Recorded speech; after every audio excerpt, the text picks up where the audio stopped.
Hello, good to see you, Pastor Hi. Sam with special guest. Um, got a reflection today, something about supply chain. I know it's a riveting topic, um, but if you enjoy using toilet paper, this one's for you. What I Hi. want to kind of do, and this is probably going to be kind of one of those streams of consciousness thing, is just talk a little bit about supply chain. It's something that we kind of take for granted until you don't have any toilet paper. And then you're like, oh, yeah, that's kind of an important thing. Anyway, the reason why I am talking about this today, and you probably would not go to your pastor as the first source for supply chain news or information, is that I actually worked as an engineer in the supply chain field for a little better than 3 years. So I do know something about the supply chain. And especially one of the roles that I worked in was in purchasing components that would go into MRIs, into making MRIs. And I worked mostly with, especially buying, they're called surface coils. Like if you've ever had an MRI, they stick you in the tube, but they put a thing around you. So if you have a head scan, they put a thing that goes like near to your head or elbow or a shoulder or like a knee, right? It's a thing that goes around you. That's one of the major components that I was purchasing, and one of the difficulties, what made it such a I don't know interesting job, is that there what's called lead times. Lead times. So what would happen is I would put in an order for one knee coil, and 12 weeks later, I would get one knee coil. It would take 12 weeks between the day that I ordered that part for the day to it to show up at my factory door. Now, of course, I have orders. You think, wow, it takes it. I have orders kind of going each of those weeks, so I would get a shipment every time. But if I put in a new order, and this is kind of important when we start talking about the events of the last year and a half. If I put in a new order, if all of a sudden, oh, I need two. I've needed one every week for the last 3 months. Ooh, nuts! Now I need two. Well, I could put in the order, and it would take 12 weeks. But after that 12th week, I would be able to start getting two every week.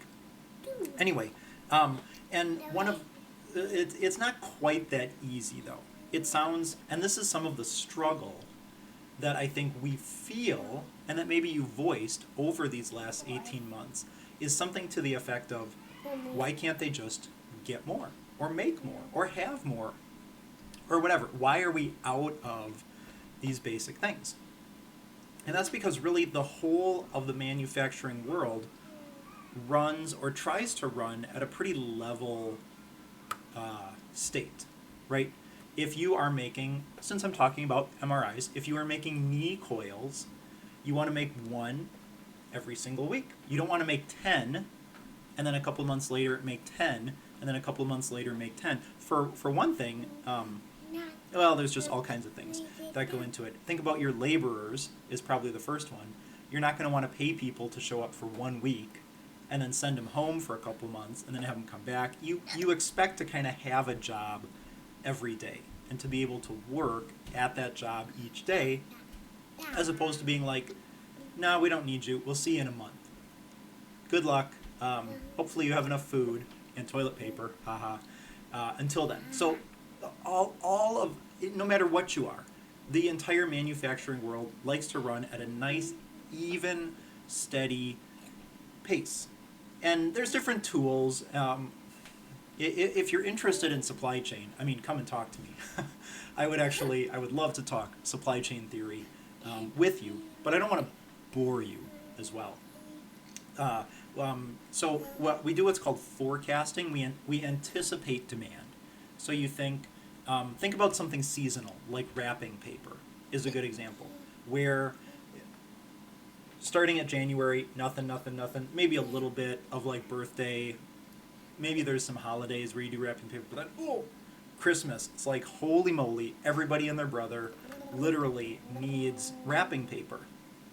And so what you might be doing as a factory, instead of doing nothing, nothing, nothing, nothing, whoa, tons of stuff, is building ahead, right? Building ahead, trying to get my hand to do the right thing, slowly ramping up, storing, potentially, things to have this huge swell around Christmas time of people using your product.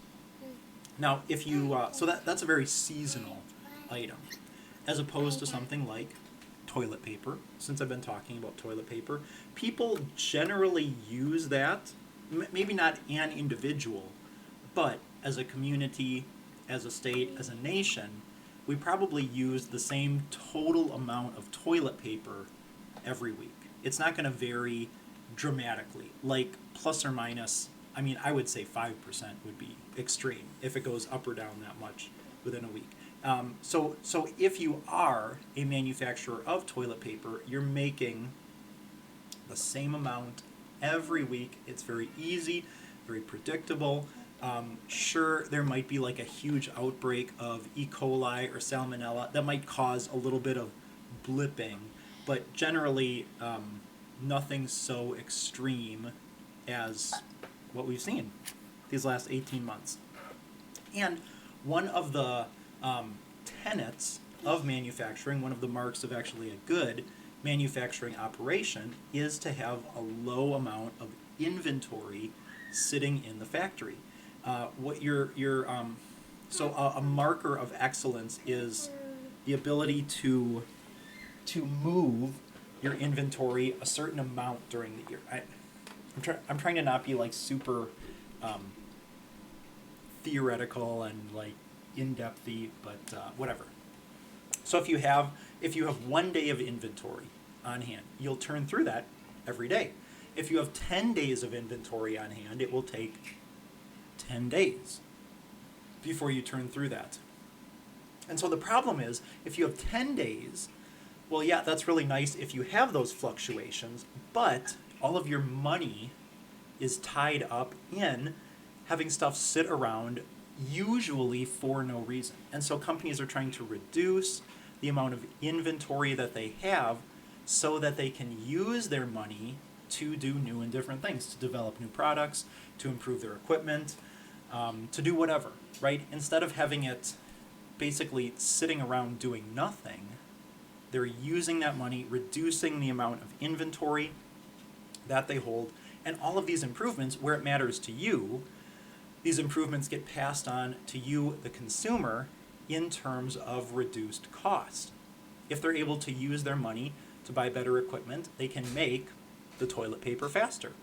If they can make it faster, they can charge a lower price to you, the consumer. Generally.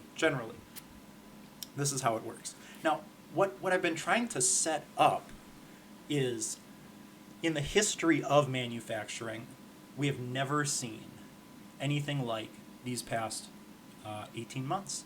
Never. Think about last March, a year and a half ago March, again, trying to find a box of toilet paper, a package, a container of toilet paper, right? The manufacturing plants are making a nice, even, level amount all the time, and all of a sudden, people are like, holy moly, I gotta get toilet paper. And so everyone goes out and buys it or tries to buy it at the same time. Now, I'm not going to get into some of the psychological whatevers of getting toilet paper, but just using it as an example. So meanwhile, the factory is like, we have there is no toilet paper in the world. We need to make more, right? We need to increase our manufacturing, which there's quite a few limitations to that. One of them would be equipment. Another would be personnel, who, by the way, are potentially getting COVID or being exposed to COVID or are sick with any of the other normal junk floating around. So factory space is another thing, let alone, remember what I said at the beginning, when I was buying surface coils, if I put in an order today, it would be 12 weeks before I could get that product. And it's actually worse than that.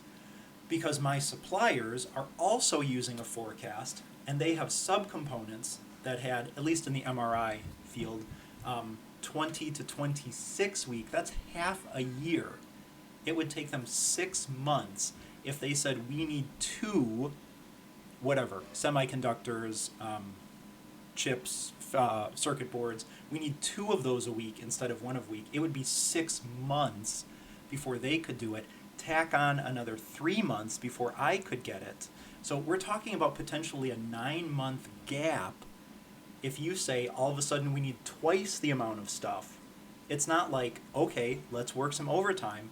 There's a whole host of problems that crop up.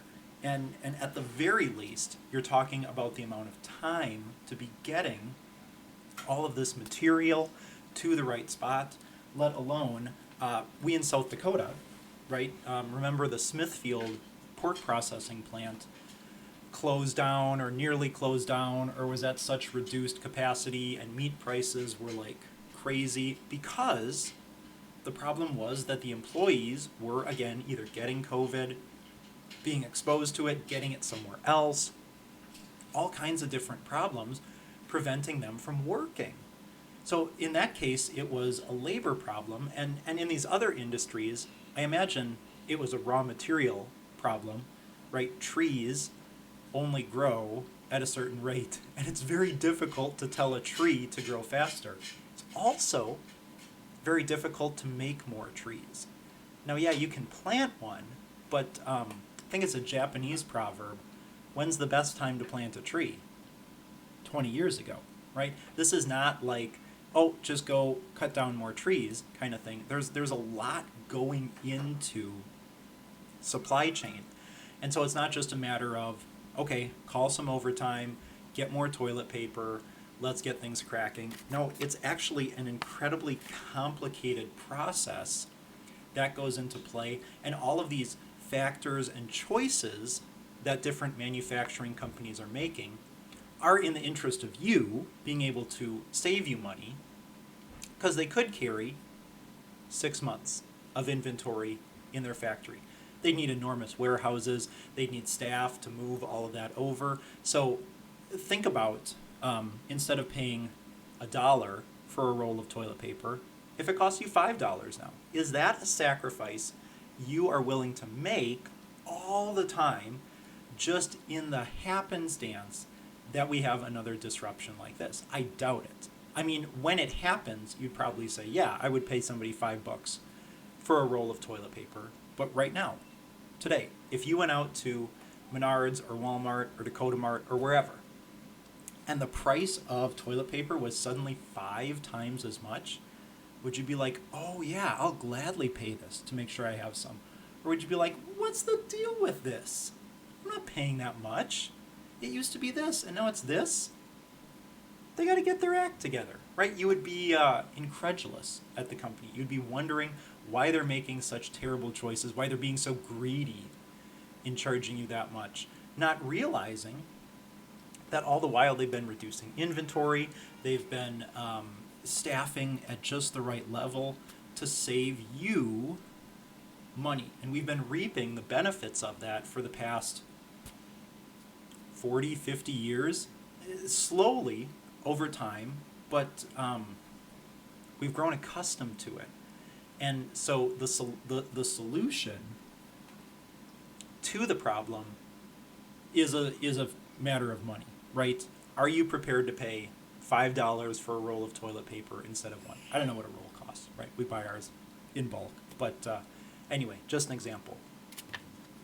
Of course you're not, right? Or I doubt that you are, because that money has to come from somewhere. And if push comes to shove, yeah, we will, because toilet paper is one of those things that we kind of sort of need, more or less. I mean, there's alternatives, but not very pleasant ones.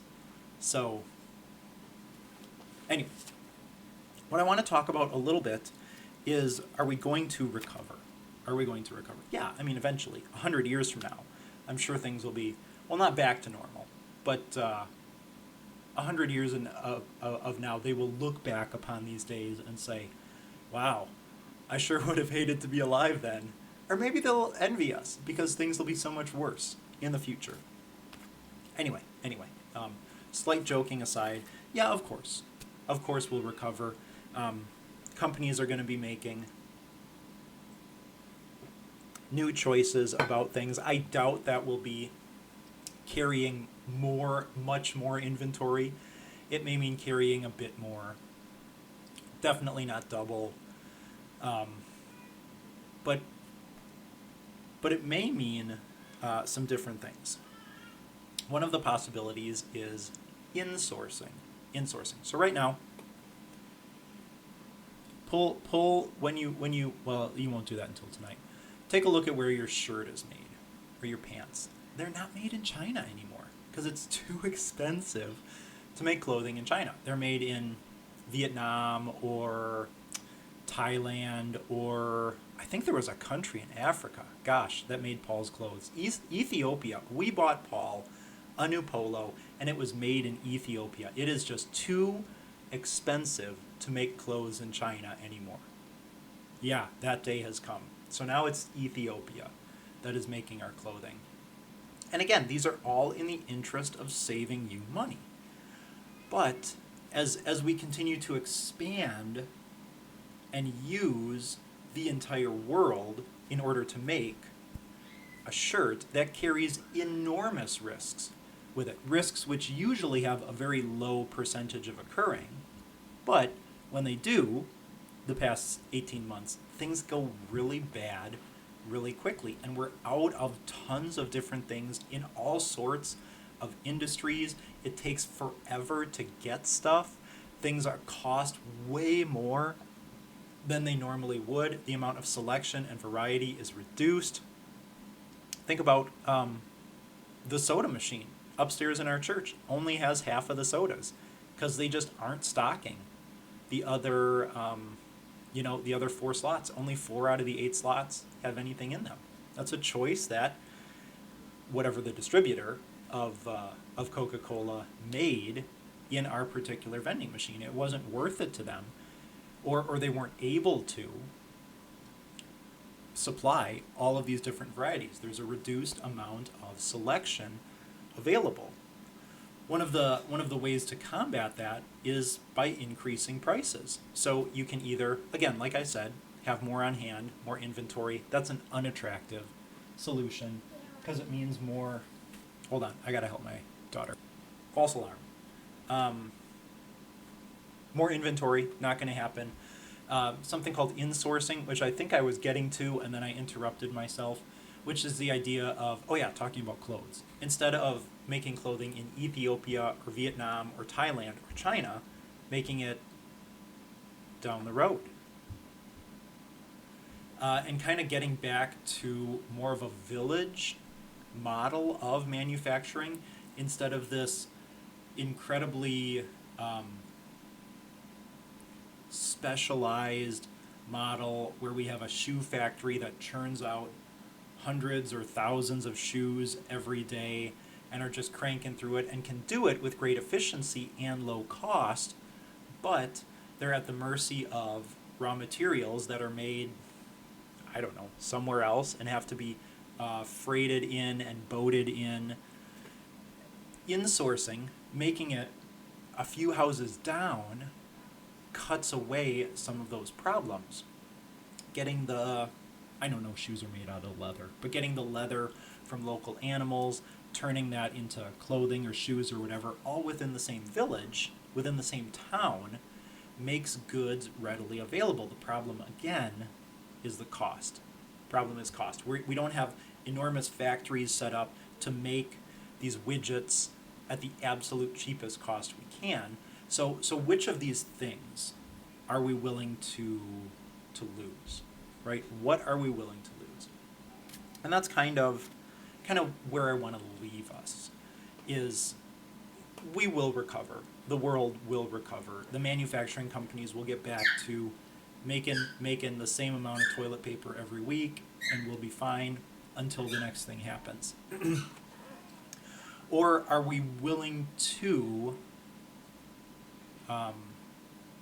insource, right? Are we willing to have things made by the person down the road and pay that cost. It's going to cost a lot more to have things made. Think about if you've ever had, what am I thinking of? Oahe days, right? If you walk through there and you see clothing or what else was there? There was some woodworking stuff or those kinds of things. They are beautiful, handmade. You can actually talk face to face with the person who created those things, items. The price of those items is very different from what you could do if you just went online and bought a cutting board or a shirt or whatever. Now, difference in quality, of course, is very, very different. But a lot of times, it comes down to price. And so I suspect that we'll go back to the way things normally were. We'll continue paying $1 for a roll of toilet paper or whatever it is. And just hope and pray that we don't have another disruption like we did over these past 18 months.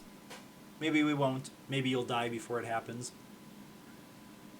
Maybe we will have another disruption. Had to think the way I phrased that. It was kind of awkward. Maybe we'll have another one. Maybe this is just how things are now. And so the next time you see toilet paper, you need to buy it. And you need to keep 6 months of inventory on hand. I don't know. We'll have to wait and see together. Supply chain. Incredibly complicated. Again, this would maybe be beer one evening type of discussion because we're getting a little bit philosophical too. But wanted to share with you some of the experience I had in the supply chain and maybe, I don't know, explain, defend a bit the reason why Company X can't just pull the switch and make a bunch more of whatever widget they need. So, I'll see you next time. Thanks for being here.